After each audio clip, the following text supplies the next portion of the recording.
Валид Дагаев, легенда культуры народа, славит его благородная память живых. И никогда не умолкнет его Дичик Пондер. Будут звучать его песни в устах молодых.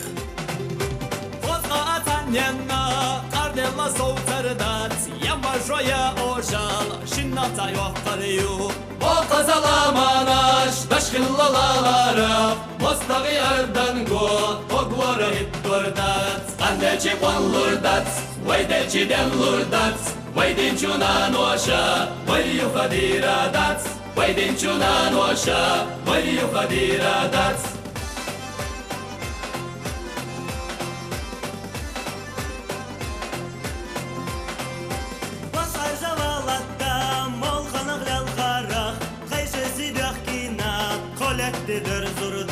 Matsalva havzada, oramış durdu, Hoggalla kaş barzda, Betsa miradu.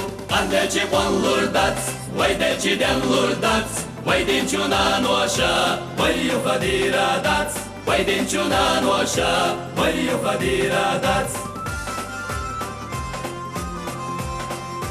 Tulandi hagnaşka, şahtarışlı yakvarıyor, Taytarri yok gaşsa, Düşmarısa yok varıyor.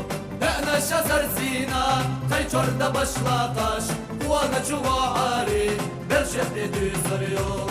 Andeci wan lurdat, Vaydeci den lurdat, Vaydincunan oşa, Vayu fadiradat. Andeci wan lurdat, Vaydeci den lurdat, Vaydincunan oşa, Vayu fadiradat.